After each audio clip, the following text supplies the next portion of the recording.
Closing costs? What the heck is that? Is that my down payment?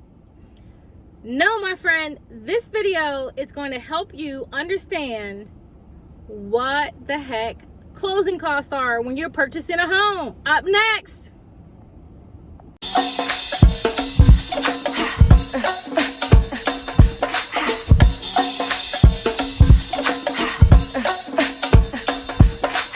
I'm Pamela Lewis, broker of Realty Executives Peninsula, and I'm the team lead for Team McKinney.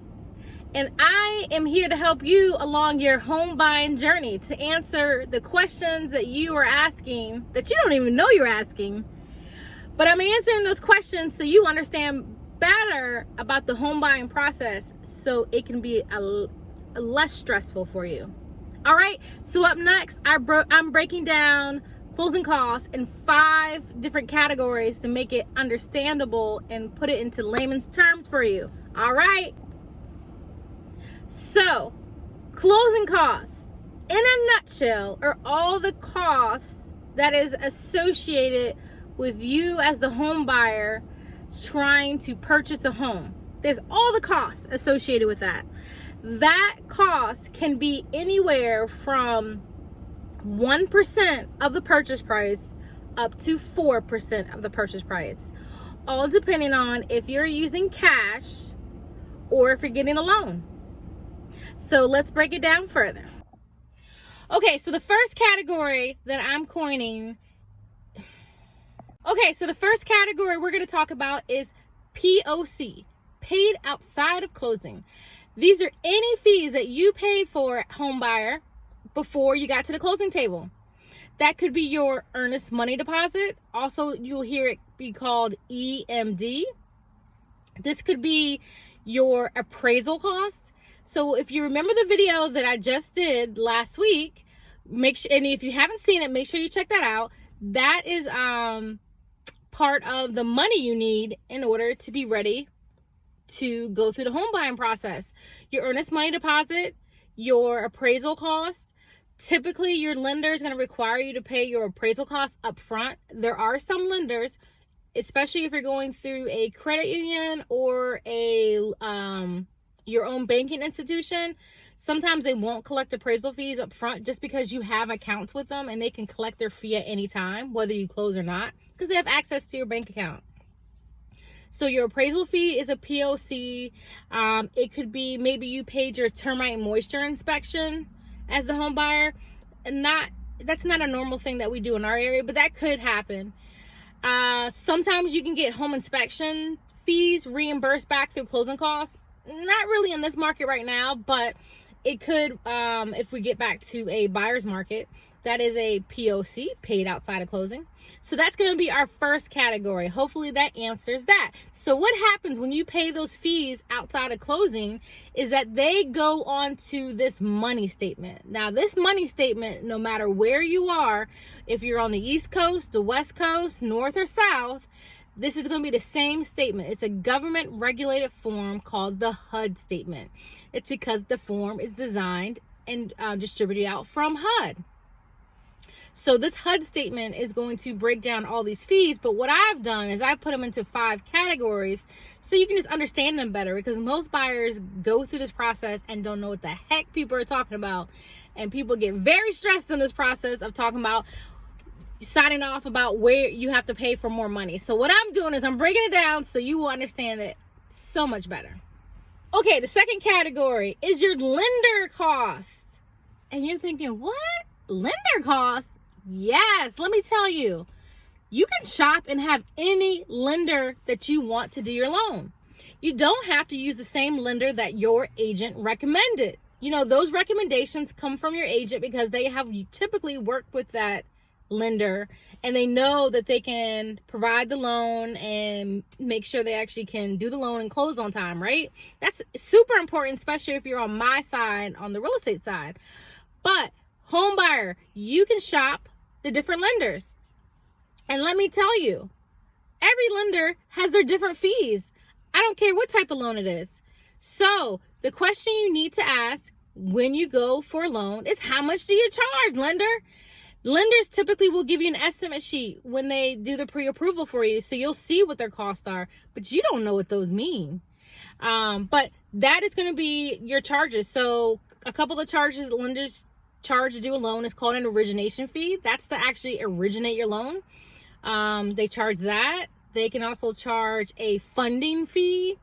So depending on if you're using a credit union, I know a big one right now, like Navy Federal, they charge a funding fee to do that 100% financing.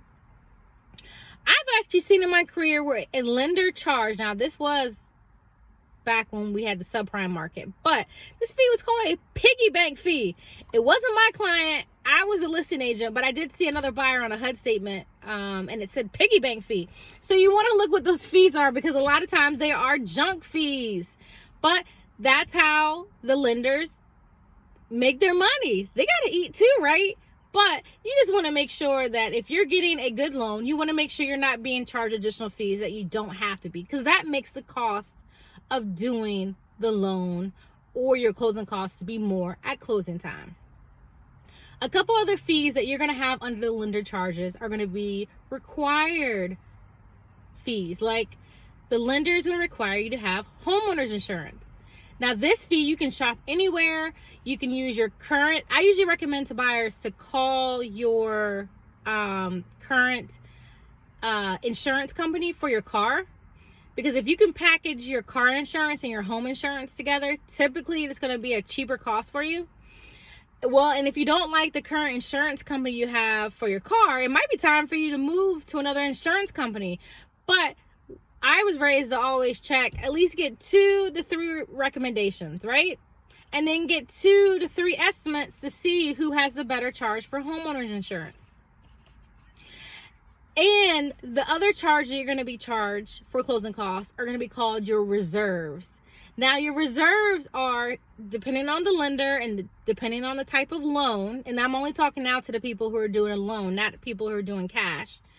But those who are getting a loan, your lender is going to charge you a reserve. It could be 2 months. It could be 3 months. It could be 2 months of principal and interest and taxes and insurance, or it could be 3 months of that. It's just depending on how much they're going to be required. Now, when you get your estimate sheet, you can see what they're going to charge you if it's 2 months or 3 months. And so that's going to be the cost that you're going to pay at closing. And those typically are going to be your lender charges. I will have another video that will actually break down further what these lender charges are, just because I think it'll be helpful for you guys to understand more, because I don't think anybody really understands they're being charged for that. Okay, your third category is going to be your charges associated with doing the title work.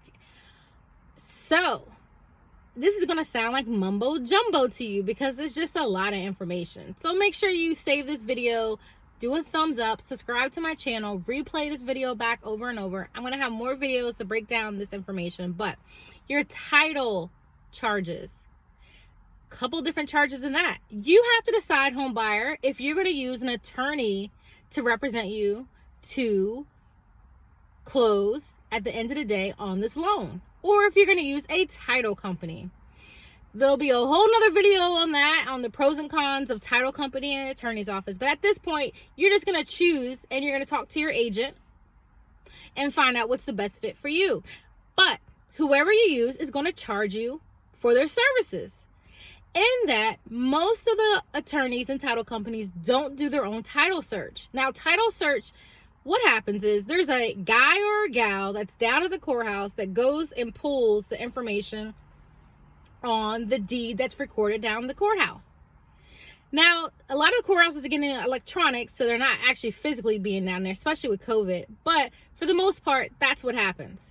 So there's a third-party service that pulls the deed, the record of deed that's down in the courthouse, provides that over to the title company or attorney's office so they can review it. So that's an additional cost. costs you typically don't even know you're being charged for. And that is a normal cost because you have to be able to have that deed and to make sure that there are no liens. And that's where your liens are recorded or at the courthouse. So if someone has an IRS lien, if they have a medical bill lien, they have a child support lien, any type of liens or mechanics lien, that's all going to be recorded at the courthouse. So you have to pull the deed and to see to make sure there's no other liens, or they can even have a second mortgage or a home equity line. There's so many liens, but you essentially are going to have that recorded at the courthouse. So that has to be pulled before closing because most of our contracts state that those liens have to be satisfied prior to closing. Because the next thing you're going to have under title is going to be your title insurance. Now, the lenders require you to purchase title insurance for the mortgage. But you, home buyer, your title insurance is not required. You can opt to get it or not get it. But this you got to think about. If the lender's requiring you to get it, why wouldn't you get it for yourself? The lender wants to be covered. Why wouldn't you want to cover yourself? Now, I'll have a whole nother video about this because this is a lot of information too. But title insurance, essentially, and this is not the full gamut of it, but essentially a title insurance is a one-time fee that you're going to pay for insurance that you probably ever never use. It'll be it's probably like a 1%, I don't know, 3%. There's probably some small percentage of people that actually use their title insurance. It's a big business. But the title insurance is going to protect you in case somebody else's lien gets put onto your property once you own it. It could be, like I said before, IRS, it could be mechanicals lien, it could be credit card, whatever lien could be put on your property, but it's not your responsibility. Well, that title insurance would help you go ahead and fight that. Also, too, if someone had sold the property years ago or the last owner and maybe they had an heir, you know, sometimes people have offspring they didn't know about, or at least when the person passes, the siblings and the family left over didn't know about, and they've sold the house, but that heir that no one knew about was never told about the property. Well, that if that heir finds out and maybe wants to sue and says, hey, I got part ownership in that house and I never got paid the money that's owed to me. Well, that becomes a title defect. Well, now what do? Do you go out and hire an attorney and pay a retainer fee? Woo, that's expensive. So essentially that title insurance will help you in case something like that happens. And hey, even if you're buying new construction, who owned the land? Who knows if that person had any heirs once that farm or that land was sold off to developers? So that could also happen too with a new construction site. So I say that to say is you have a choice, home buyer, whether it's a good thing for you or not. But really think about it. If the big boys who are giving you a loan, or big girls, big boys, I know I got to use both, big girls, because I'm a girl. If they're getting it, why shouldn't you get it? It's part of your closing costs. It's a one-time fee. Typically, you don't have to get it the day you close. You could get it after, but it's only going to be effective for the time you paid for it. So it also, too, will make any corrections. It'll help you make any corrections of any let's say any survey issues. Let's say your neighbor fence is encroached on yours. Well, you're going to have a dispute, right? So you would need to have somebody help you with that dispute if your neighbor doesn't want to correct the fence. So you either hire an attorney, or you could do it yourself, which will take you time and money, right? Or you hire an attorney, which will also cost you some money, maybe not as much time. So that title insurance essentially would help you out with that. So hopefully that was not confusing, but that's information you need to know. The fourth category is governmental. Who? What? So your governmental charges. Most of these governmental charges. So depending on what city you're buying in, taxes could be collected on a quarterly basis, on a semi-annual basis.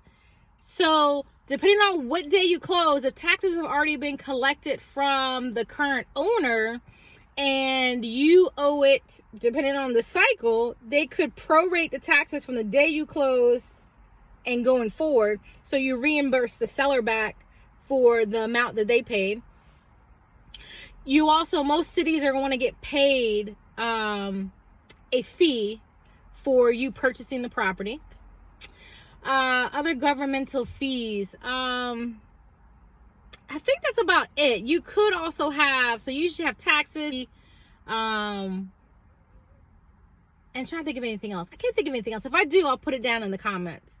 But that's typically your governmental fees. And actually, I have a HUD statement here, and that's what I wanted to just check real quick.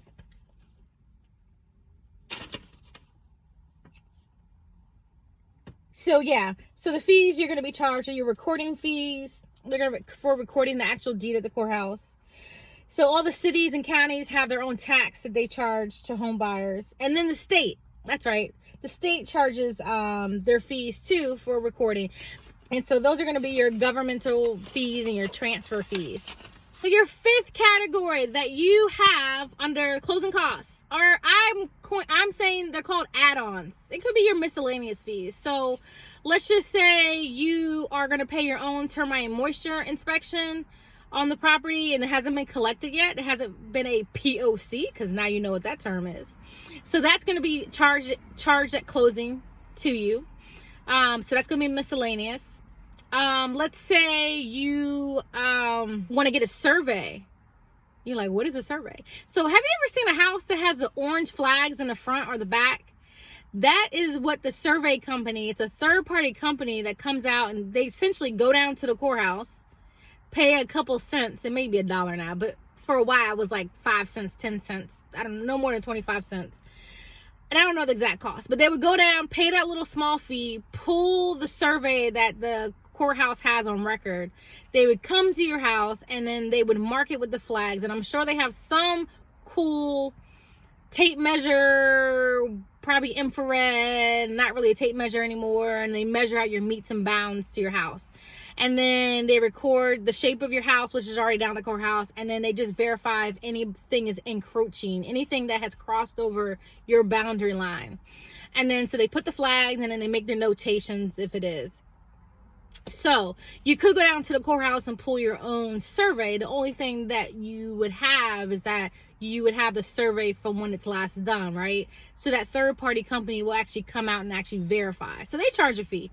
That could be anywhere from $250 to possibly $400, just depending on what they charge. And yeah, you don't have to get that at closing. You can get that after closing.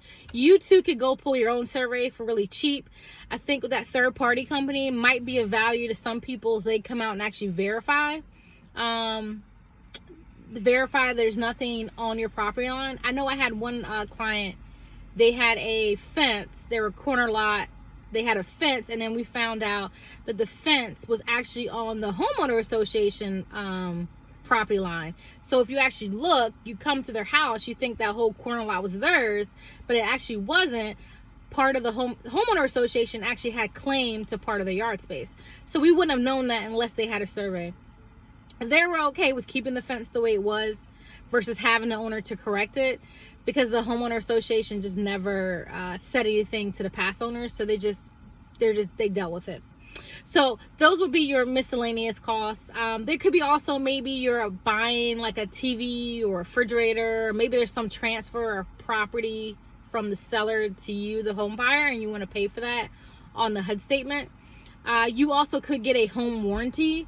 I'll have a whole nother video on home warranties and my thought on that, but that could be a whole nother miscellaneous category, and you could pay for it at closing. Okay, so those are your 5 categories. I do want to sum up this. So it could be, like, again, it could be anywhere from 1% to 4% of the purchase price. But know this, in a seller's market, typically buyers are paying their own closing costs. There are some instances where sellers are going to pay for it for you.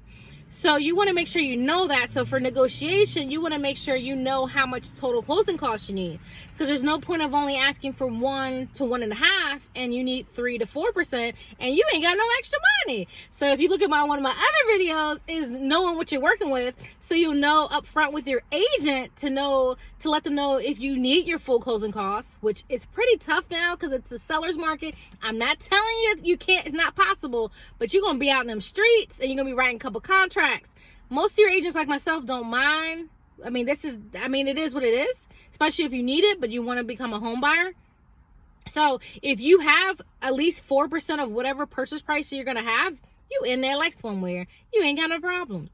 But if you don't have any, except for your reserves that you need for your loan, might be tight. but I'm not saying it's not possible. I think everything in life is possible. You just got to keep trying, right? All right, y'all. Hopefully that helped you out on your home buying journey. Make sure you comment below if you have any questions, if you have any comments. I hope you like this video. Give me a thumbs up.